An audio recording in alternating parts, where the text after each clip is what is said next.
Bismillahirrahmanirrahim. Assalamu alaikum. Dear students, next topic is today's topic is preparation of soluble salts. salts soluble भी होते हैं, salts insoluble भी होते हैं. जो डिजॉल्व हो जाते हैं वाटर में वो soluble salts हैं और जो डिजॉल्व नहीं होते वो insoluble salts हैं. हम पहले soluble salts की प्रिपरेशन को डिस्कस करेंगे और सॉल्युबल साल्ट्स को प्रिपेयर करने का जो फर्स्ट मेथड है वो क्या है. एसिड का अगर हम रिएक्शन कराते हैं मेटल के साथ तो हम प्रिपेयर कर सकते हैं सॉल्युबल साल्ट्स को. ये जो मेथड है ये दरअसल डायरेक्ट डिस्प्लेसमेंट मेथड है. इसको हम डायरेक्ट डिस्प्लेसमेंट मेथड क्यों कह रहे हैं अभी समझ आ जाएगी. भाई एसिड का मेटल के साथ जब हम रिएक्शन कराएंगे एक तो बनेगा सॉल्युबल साल्ट्स और उसके साथ साथ हाइड्रोजन गैस लिबरेट होती है. अगर आपसे एमसीक्यूज में पूछा जाए भाई एसिड का मेटल के साथ रिएक्शन कराएं, एसिड का बेस के साथ रिएक्शन कराएं, चार ऑप्शन दी हुई होंगी, उनमें से एक रिएक्शन को हमने सेलेक्ट करना होगा.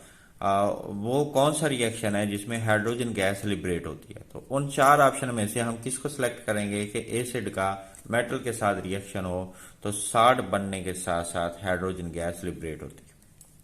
आप हर पॉइंट को हर एंगल से देखा करेंगे कौन सी बात किस लिहाज से पूछी जा सकती है, एमसीक्यूज में कौन सी बात पूछी जा सकती है, शॉर्ट क्वेश्चन में कौन सी बात पूछी जा सकती है. ठीक है भाई, हम सॉल्युबल साल्ट्स की तैयारी कर रहे हैं तो मेटल का ये मैग्नीशियम मेटल है, इसका रिएक्शन एसिड के साथ HCl के साथ कराएंगे तो डायरेक्ट डिस्प्लेसमेंट होगी.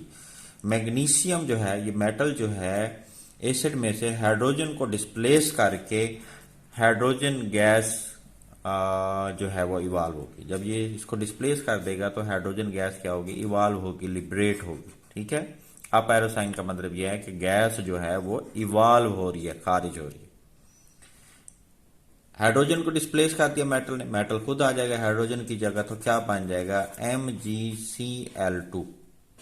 ये सॉल्युबल साल्ट है इसलिए एक्वा लिख रहे हैं, यानी सोल्यूशन में ये साल्ट जो है ये मौजूद है, सॉल्युबल शक्ल में मौजूद है सोल्यूशन के अंदर, पानी के अंदर. ये सॉल्युबल साल्ट की तैयारी हमने पढ़ी. इसका सेकंड मेथड हम देखते हैं. सेकंड मेथड क्या है जी, रिएक्शन कराएं जी एसिड का बेस के साथ.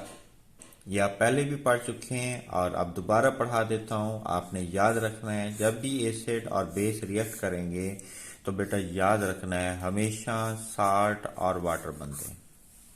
अंडरस्टैंड, एसिड बेस के साथ रिएक्ट करे तो साल्ट और वाटर बनता है. कोई सा भी एसिड ले लें, HCl ले लें, H2SO4 ले लें, HNO3 ले लें. रिएक्शन आपने अपनी मर्जी से करने होते हैं, रट्टे नहीं लगाने होते हैं. ये नहीं कि मैंने HCl और सोडियम हाइड्रोक्साइड, आप यही लिखेंगे.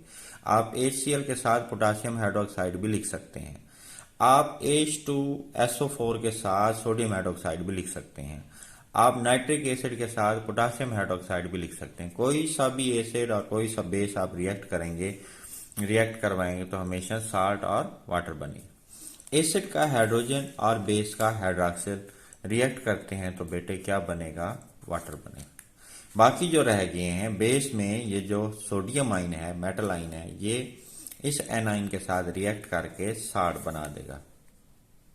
ठीक है, ये सॉल्युबल साल्ट है इसलिए इसके साथ AQ लिख देते हैं एक्वस फॉर्म में, और पानी है ये एक्वस फेस.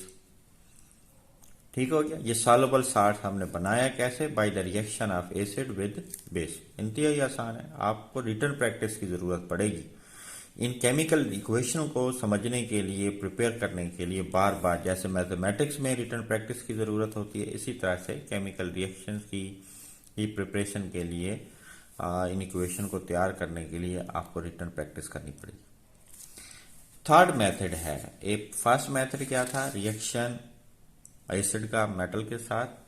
सेकंड मेथड क्या है, रिएक्शन एसिड का बेस के साथ. और थर्ड मेथड क्या है बेटे, reaction of acid with metallic oxide.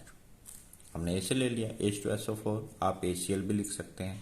Reaction हमने मेटल का ऑक्साइड, मेटल का ऑक्साइड भी बेसिक इन नेचर होता है. सेम इसको उसी तरह से याद कर सकते हैं जैसे आपने इसको याद किया, एसिड बेस के साथ रिएक्ट करता है तो साल्ट और वाटर. ये एसिड है और ये बेस बेसिक इन नेचर होता है, मेटल के ऑक्साइड जो हैं ये बेसिक इन नेचर होते हैं, तो आप इसको बेस कह लें आप, या मैं यहाँ पर मेटेलिक ऑक्साइड लिख लेता हूँ। तो एसिड और बेस जब रिएक्ट करेंगे तो क्या बनेगा, वही साल्ट और वाटर बनेगा। ठीक है, जैसे ऊपर आप पढ़ चुके। तो आप बनाएं भाई, होगा क्या, यहाँ पे होगा क्या भाई, हाइड्रोजन गैस और हाइड्रोजन, एसिड का हाइड्रोजन और इसका ऑक्सीजन रिएक्ट करके क्या बना देंगे, वाटर। AQ साथ लिख देंगे। हाइड्रोजन की जगह क्या आ जाएगा, कापर आ जाएगा, copper sulphate, this is soluble salt, AQ हमने लिख दिया। ये तीनों मेथड जो हमने पढ़े हैं ये सॉल्युबल साल्ट, और सॉल्युबल साल्ट के साथ आपने AQ लिखना है एक्वस फॉर्म में, यानी सोल्यूशन की शक्ल में, डिजॉल्व फॉर्म में कापर सल्फेट जो है ये हमें हासिल होगा। Okay, understand. अब हम देख लेते हैं जो इनसॉल्युबल साल्ट्स हैं उसको हम कैसे प्रिपेयर कर सकते हैं। ये भी आसान है, इंतहाई आसान है, केमिस्ट्री है ही आसान। होगा क्या, जो अभी हमने सॉल्युबल साल्ट्स पढ़े हैं उनके सॉल्यूशंस को मिक्स करते हैं, और जब सॉल्यूशन को मिक्स करेंगे तो इन साल्ट्स के जो आयनिक रेडिकल्स हैं उनका एक्सचेंज होगा और हमारे पास इनसॉल्युबल साल्ट्स हासिल हो जाता है। मिसाल के तौर पर हमने लिया है सिल्वर नाइट्रेट का सॉल्यूशन किसी बीकर में, और एक और बीकर में हमने ले लिया जी सोडियम क्लोराइड का सॉल्यूशन। जब इन दोनों को हमने मिक्स किया, आपस में मिक्स किया, तो होगा क्या, जब मिक्स करते हैं तो AgCl सिल्वर क्लोराइड, ये इनसॉल्युबल साल्ट हासिल होगा, ये नीचे सेटल डाउन हो जाएगा प्रेसिपिटेट की शक्ल में। सिल्वर और क्लोरीन मिलके क्या बना रहे हैं, इनसॉल्युबल साल्ट AgCl। बाकी क्या रह गया, सोडियम और नाइट्रेट, ये सोडियम नाइट्रेट बन गया, this is soluble salt. Okay, ये इनसॉल्युबल बनाना था, ये हमने बना लिया।